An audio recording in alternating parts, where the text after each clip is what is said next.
Piliin mo rin ang Pilipinas. Tanga mo talaga. Piliin mo rin Pilipinas, ha? Kung saan to pagpiliin is Pilipinas nga halos tanang mga tao to ano sa abroad kay mahal ang sweldo dito diri perti ka. Kamo kuno trabaho kuno 8 ka oras kuno nya sweldohan ra mo 400 200, ha? Kung saan to pagpiliin ang Pilipinas?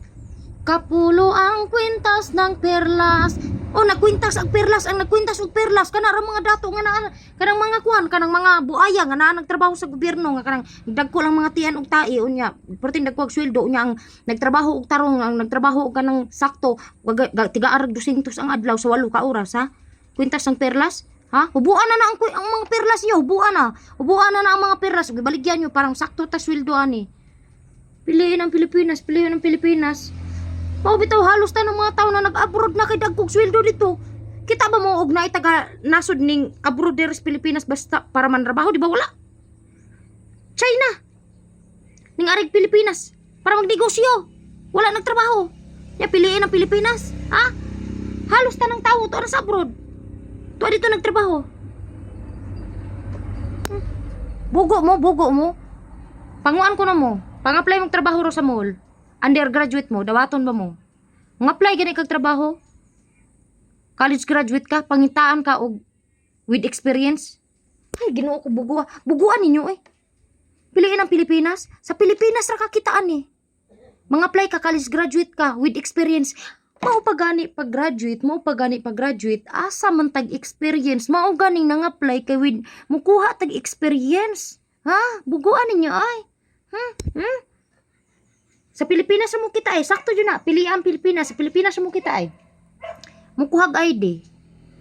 Pangitaan ka gusa ka ID, ha? Bugo mo ning kuha gani mig ID kay wala may valid ID. Hasta kabugo kanong kabugo man aning Pilipinas, ha? Kanong kabugo man aning Pilipinas? Asa man day gibutang ang mga graduhan rong adlaw? Asa day gibutang rong mga graduhan rong panahona, ha? Piliin ang Pilipinas, kapuluan ang perlas. Ang perlas, berarti naghana tao dito sa Marcos eh. Naghana, perlas. Kapuluan ang perlas. 8 hours ang trabaho, 200, 300, 400 ang adlaw. Tapos piliin ang Pilipinas. Ha? Oh, halos tanang tao to nag-abroad. Wadyo ni pilis Pilipinas. Ang nagpabiling ng pilian ng Pilipinas, kami na lang jutang way krado. Kaya di ba may ka-abroad pod? Kaya di ba po minila paagiun anang inyuhang kuan, di man taksakay ng aeroplano kay tungod nga wata ka human. Kauban ra na sa mga apply lagi trabaho nga kinahanglan with experience. Wa man ta experience. Sa bugo ayo piliin ang Pilipinas, piliin ang Pilipinas. Oy, sa Pilipinas mo ka experience ani tanan oy. Kuha kag ID. Pangitan kag usa ka ID. Apply kag trabaho college. Pangitaan kag with experience. Bugo mo pa'y pag-graduate sa college. Pangitaan og experience. Hay, utukan ninyo, utuko.